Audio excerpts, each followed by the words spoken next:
भगवान शंकर के शिव चरणों में नमन करते हुए शिव पुराण की रुद्र संहिता के इस अध्याय में हम पार्वती और शिव का दार्शनिक संवाद, शिव का पार्वती को अपनी सेवा के लिए आज्ञा देना तथा पार्वती द्वारा भगवान की प्रतिदिन सेवा करने की कथा को जानेंगे। भवानी ने कहा, योगिन, आपने तपस्वी योग पर होकर गिरिराज से यह बात कह डाली, पर वो आप ज्ञान विशारद है, तो भी अपनी बात का उत्तर मुझसे सुनिए। शंभो, आप तप शक्ति से संपन्न होकर ही बड़ा भारी तप करते हैं। उस शक्ति के कारण ही आप महात्मा को तपस्या करने का विचार हुआ है। सभी कर्मों को करने की जो वह शक्ति है उसे ही प्रकृति जानना चाहिए। प्रकृति से ही सबकी सृष्टि, पालन और संहार होते हैं। भगवान आप कौन हैं और सूक्ष्म प्रकृति क्या है, इसका विचार कीजिए। प्रकृति के बिना लिंग रूपी महेश्वर कैसे हो सकते हैं? आप सदा प्राणियों के लिए जो अर्चनीय, वंदनीय और चिंतनीय है, वह प्रकृति के ही कारण है। इस बात को हृदय से विचार कर ही आपको जो कहना है वह सब कहिए। ब्रह्मा जी कहते हैं, नारद, पार्वती जी के इस वचन को सुनकर महती लीला करने में लगे हुए प्रसन्नचित्त महेश्वर हंसते हुए बोले। महेश्वर ने कहा, मैं उत्कृष्ट तपस्या द्वारा ही प्रकृति का नाश करता हूँ और तत्वतः प्रकृति रहित शंभु के रूप में स्थित होता हूँ। अतः सत्पुरुषों को कभी या कहीं प्रकृति का संग्रह नहीं करना चाहिए। लोकाचार से दूर एवं निर्विकार रहना चाहिए। नारद, जब शंभु ने लौकिक व्यवहार के अनुसार यह बात कही, तब काली मन ही मन हंसकर मधुर वाणी में बोली। काली ने कहा, कल्याणकारी प्रभु, योगिन, आपने जो बात कही है, क्या वह वाणी प्रकृति नहीं है? फिर आप उससे परे क्यों नहीं हो गए? क्यों प्रकृति का सहारा लेकर बोलने लगे? इन सब बातों को विचार करके तात्विक दृष्टि से जो यथार्थ बात हो उसी को कहना चाहिए। यह सब कुछ सदा प्रकृति से बंधा हुआ है, इसलिए आपको न तो बोलना चाहिए और न कुछ करना ही चाहिए, क्योंकि कहना और करना सब व्यवहार प्राकृतिक ही है। आप अपनी बुद्धि से इसको समझिए। आप जो कुछ सुनते, खाते, देखते और करते हैं वह सब प्रकृति का ही कार्य है। झूठे वाद विवाद करना व्यर्थ है। प्रभो शंभो, यदि आप प्रकृति से परे हैं तो इस समय इस हिमवान पर्वत पर आप तपस्या किस लिए करते हैं? हर प्रकृति ने आपको निगल लिया है, अतः आप अपने स्वरूप को नहीं जानते। आप यदि अपने स्वरूप को जानते हैं तो किस लिए तप करते हैं? योगिन, मुझे आपके साथ सदा वाद विवाद करने की क्या आवश्यकता है? प्रत्यक्ष प्रमाण उपस्थित होने पर विद्वान पुरुष अनुमान प्रमाण को नहीं मानते। जो कुछ प्राणियों की इंद्रियों का विषय होता है वह सब ज्ञानी पुरुषों को बुद्धि से विचार कर प्राकृत ही मानना चाहिए। योगीश्वर, बहुत कहने से क्या लाभ? मेरी उत्तम बात सुनिए। मैं प्रकृति हूँ, आप पुरुष हैं। यह सत्य है, इसमें संशय नहीं है। मेरे अनुग्रह से ही आप सगुण और साकार माने गए।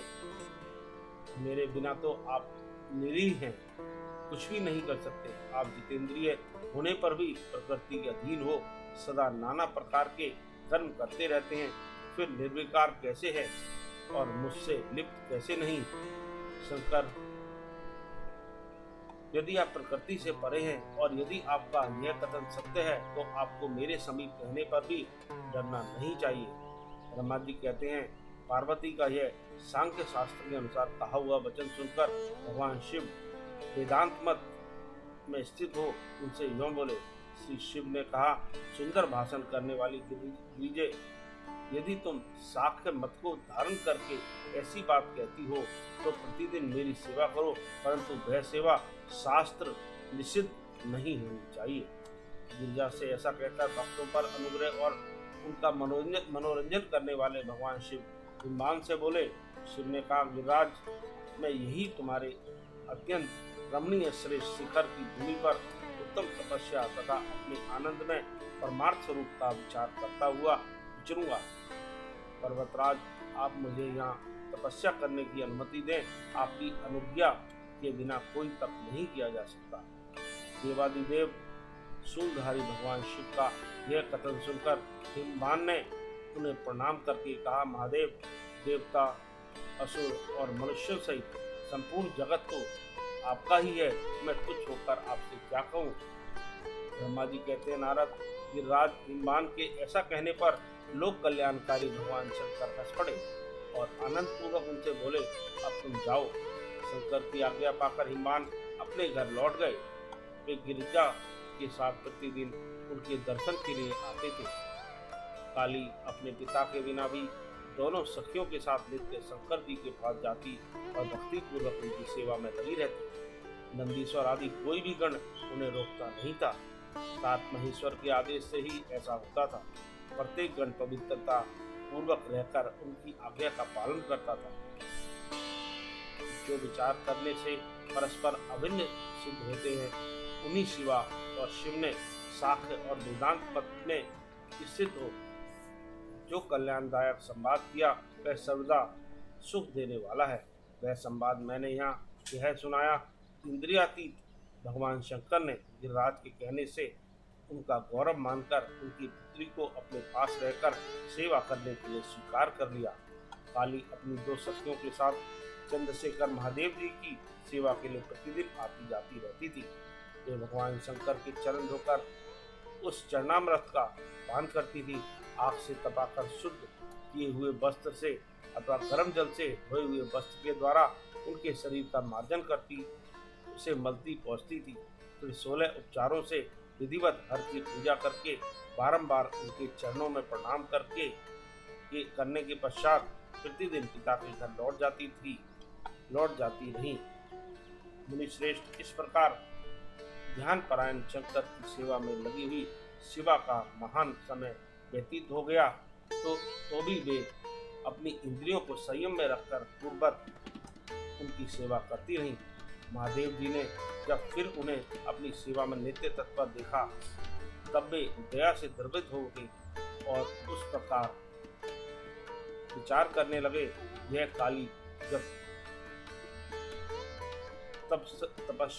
तपस्या व्रत करेगी और इसमें गर्भ का बीज नहीं रह जाएगा, तभी मैं इसका पानी ग्रहण करूंगा।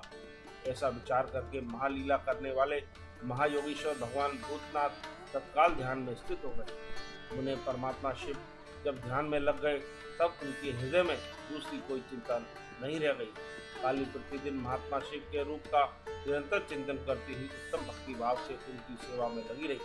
ध्यान परायण भगवान हर शुद्ध भाव से वहाँ रहती हुई काली को नित्य देखते, फिर भी पूर्व चिंता को भुलाकर उन्हें देखते हुए भी नहीं देखते थे। इसी बीच में इंद्र आदि देवताओं तथा मुनियों ने ब्रह्मा जी की आज्ञा से कामदेव को वहाँ आदर पूर्वक पूजा। वे काम की प्रेरणा से काली का रुद्र के साथ प्रयोग कराना चाहते थे। उनके ऐसा करने में कारण यह था कि महापराक्रमी तारकासुर से वे बहुत पीड़ित थे और शंकर जी से किसी महान बलवान पुत्र की उत्पत्ति चाहते थे। कामदेव ने वहां पहुंचकर अपने सब उपायों का प्रयोग किया, परंतु महादेव जी के मन में तनिक भी क्षोभ नहीं हुआ। उल्टे उन्होंने कामदेव को जलाकर भस्म कर दिया। उन्हें तब सती पार्वती ने भी गर्भ रहित हो उनकी आज्ञा से बहुत बड़ी तपस्या करके शिव को पति रूप में प्राप्त किया। फिर वे पार्वती और परमेश्वर परस्पर अत्यंत प्रेम से और प्रसन्नता पूर्वक रहने लगे। उन दोनों ने परोपकार में तत्पर रहकर देवताओं का महान कार्य सिद्ध किया। इस प्रकार शिव पुराण का की रुद्र संहिता का यह अध्याय समाप्त होता है। ओम नमः शिवाय। हर हर महादेव।